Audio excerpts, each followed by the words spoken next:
70 के बाद चलना खतरनाक, बुढ़ापे में फिट रहने के 7 गुप्त नियम और जरूरी सावधानियां।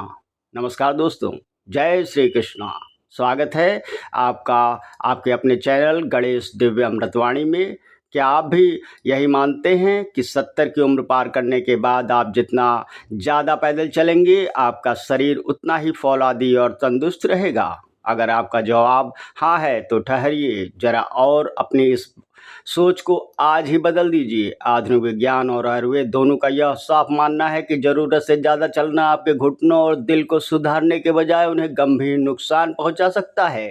तो आखिर एक उम्र के बाद शरीर को मजबूत और आत्मनिर्भर बनाए रखने के लिए वे कौन से 7 गुप्त नियम हैं जो चलने से भी ज़्यादा ज़रूरी हैं? आइए जानते हैं इस वीडियो में। उम्र का बढ़ना कुदरत का एक स्वाभाविक नियम है। 70 साल की उम्र में अपने साथ ढेर सारे अनुभव और समझदारी लेकर आती है, लेकिन इसी उम्र में हमारे शरीर के भीतर कई बड़े बदलाव भी हो रहे होते हैं। हमारी हड्डियां धीरे धीरे अपनी ताकत खोने लगती हैं, मांसपेशियां कमज़ोर होने लगती हैं और जोड़ों का ग्रीस यानी साइनोविकल फ्लूइड कम होने लगता है। ऐसे में कई बुजुर्ग साथी यह सोचकर रोज़ाना घंटों पैदल चलने की जिद करते हैं कि इससे वे फिट रहेंगे, पर नतीजा घुटनों में तेज दर्द, सूजन या फिर संतुलन बिगड़ने से गिर जाने के रूप में निकलता है।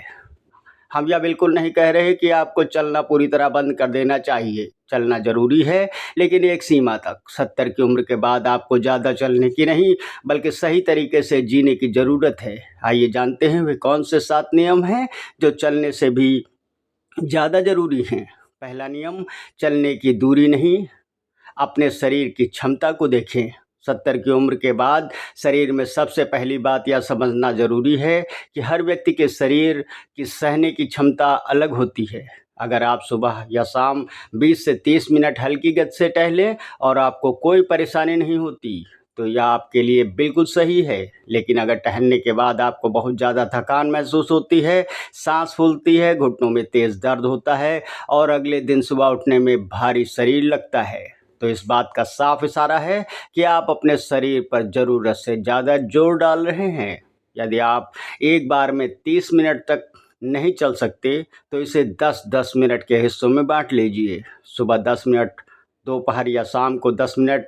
याद रखिए, इस उम्र में आपका लक्ष्य कोई मैराथन जीतना नहीं है, बल्कि सिर्फ अपने जोड़ों और खून के बहाव को सक्रिय रखना है। हमेशा आरामदायक जूते पहनकर ही टहलें और ऊबड़-खाबड़ रास्तों पर चलने की गलती बिल्कुल ना करें।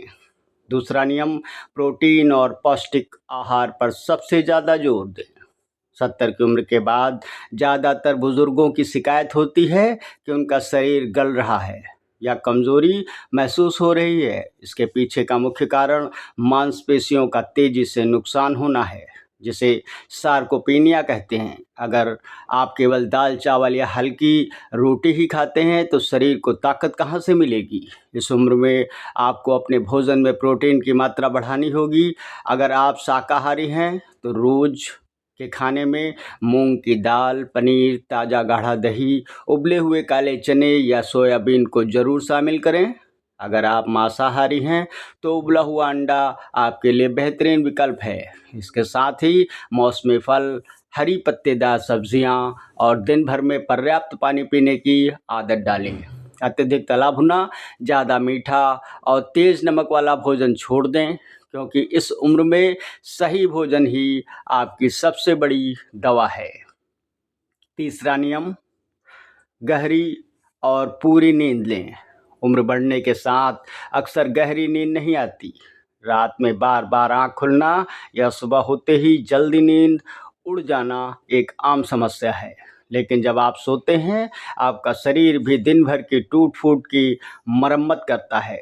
अधूरी नींद लेने से बुढ़ापे में चिड़चिड़ापन बढ़ता है, याददाश्त कमज़ोर होती है और सुबह चक्कर आने या गिरने का खतरा 3 गुना तक बढ़ जाता है। नींद को बेहतर बनाने के लिए रोज़ सोने और उठने का एक तय समय बनाएं। सोने से कम 1 घंटा पहले टीवी या मोबाइल देखना बिल्कुल बंद कर दें।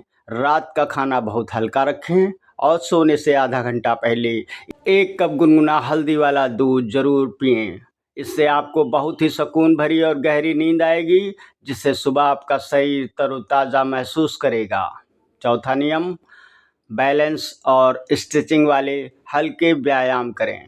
केवल चलना ही काफ़ी नहीं, 70 की उम्र के बाद चलना जितना ज़रूरी है उससे कहीं ज़्यादा ज़रूरी है शरीर का संतुलन बनाए रखना। अक्सर बुज़ुर्गों की हड्डियां टूटने का मुख्य कारण अचानक संतुलन बिगड़ने से गिर जाना होता है। इसलिए रोज़ सुबह कुर्सी पर बैठकर किए जाने वाले हल्के योग, हाथों और पैरों की हल्की स्ट्रेचिंग और प्राणायाम ज़रूर करें। अनुलोम विलोम करने से फेफड़ों की कार्य क्षमता बढ़ती है और दिमाग शांत रहता है। कुर्सी पर बैठकर पैरों को आगे पीछे फैलाना और कंधों को घुमाना आपकी मांसपेशियों को मजबूती रखता है। यह हल्के व्यायाम आपको गिरने से बचाएंगे और आपके जोड़ों में लचीलापन बनाए रखेंगे, जिससे आपका शरीर हमेशा फुर्तीला महसूस करेगा। 5वां नियम, नियमित हेल्थ चेकअप में कभी लापरवाही न बरतें। बुढ़ापे में कई बीमारियां ऐसी होती हैं जो बिना किसी बड़ी लक्षण के शरीर के अंदर चुपचाप पनपती रहती हैं, जैसे हाई ब्लड प्रेशर, डायबिटीज़, हड्डियों का खोखलापन यानी ऑस्टियोपोरोसिस या दिल से जुड़ी समस्याएं। साल में कम से कम 1 से 2 बार अपने खून की बुनियादी जांचें, बीपी, शुगर, आँख और दांत की जांच जरूर कराएं।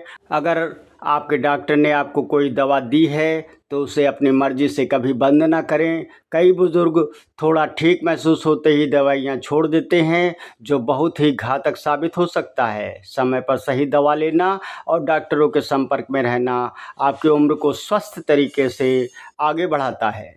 6ठा नियम, मानसिक स्वास्थ्य और अपनों का साथ होना बहुत ज़रूरी है। शरीर कितना भी सेहतमंद क्यों ना हो, अगर आपका मन अकेलापन और उदासी से भरपूर है तो इंसान अंदर से खोखला होने लगता है। 70 की उम्र के बाद मानसिक स्वास्थ्य का ध्यान भी रखना उतना ही ज़रूरी है जितना शारीरिक स्वास्थ्य का। अकेले कमरे में बैठने के बजाय अपने बच्चों, पोते पोतियों और घर के अन्य सदस्यों के साथ ज़रूर समय बिताएं। शाम को अपने दोस्तों या पड़ोसियों के साथ बैठें, हंसें और बातें करें। अपनी पसंद की धार्मिक पुस्तक पढ़ें, भजन सुनें और कोई नया रचनात्मक शौक़ अपनाएं। जब आपका मन खुश रहेगा और सकारात्मक विचारों से भरा रहेगा तो आपके शरीर के भीतर मौजूद बीमारियां अपने आप दूर भाग जाएंगी, क्योंकि खुश रहना ही सबसे बड़ी संजीवनी बूटी है। 7वां नियम, सुरक्षा का ध्यान रखें और गिरने से बचें। 70 की उम्र के बाद शरीर की हड्डियां कांच की तरह नाजुक हो जाती हैं। एक बार अगर इस उम्र में फ्रैक्चर हो जाए तो उसे जोड़ने में महीनों लग जाते हैं और कई बार तो बुजुर्ग बिस्तर ही पकड़ लेते हैं। इसलिए सुरक्षा आपका सबसे पहला कदम होना चाहिए। सबसे पहले अपने घर के बाथरूम और कमरे के फर्श को हमेशा सूखा रखें। बाथरूम में दीवार पकड़ने के लिए मजबूत हैंडल लगवाएं। रात के समय अगर किसी को उठना पड़े तो कमरे और गलियारों में पर्याप्त रोशनी रखें। कभी भी अंधेरे में चलने की कोशिश ना करें। घर में हमेशा पैर न फिसलने वाली चप्पलें ही पहनें और अगर आपको चलने में थोड़ी भी लड़खड़ाहट महसूस हो तो छड़ी या वॉकर का इस्तेमाल करने में बिल्कुल शर्म ना महसूस करें। छड़ी आपका अपमान नहीं बल्कि आपकी सुरक्षा का एक मजबूत साथी है। 70 की उम्र का मतलब यह बिल्कुल नहीं कि आप बूढ़े और कमज़ोर हो गए हैं। इसका सीधा सा मतलब यह है कि आपको अपने शरीर से ज़बरदस्ती मेहनत करवाने के बजाय उसकी सही देखभाल और सम्मान करना है। ज़्यादा पैदल चलकर अपने घुटनों को घिसने के बजाय इन 7 सुनहरी बातों को अपने जीवन में उतारिए और एक खुशहाल, सुरक्षित, आत्मनिर्भर जीवन का आनंद लीजिए। अब आज का हमारा सवाल आप सभी वरिष्ठ जनों से है, आपकी उम्र इस समय कितनी है और आप रोज़ाना सेहतमंद रहने के लिए इनमें से कौन सा नियम पहले से अपना रहे हैं? हमें नीचे कमेंट बॉक्स में लिखकर ज़रूर बताइएगा। आपके अनुभव पढ़कर हमारे पूरे गणेश दिव्य अमृतवाणी परिवार को बहुत खुशी होगी। अगर आपको आज का यह वीडियो उपयोगी लगा हो तो इसे अपने सभी दोस्तों और रिश्तेदारों के साथ ज़रूर शेयर करें, वीडियो को लाइक करें और हमारे चैनल गणेश दिव्य अमृतवाणी को अभी तक अगर आपने सब्सक्राइब नहीं किया है तो तुरंत सब्सक्राइब कर लें। आप सभी स्वस्थ रहें, दीर्घायु हों और हमेशा मुस्कुराते रहें। जय श्री कृष्णा, राधे राधे।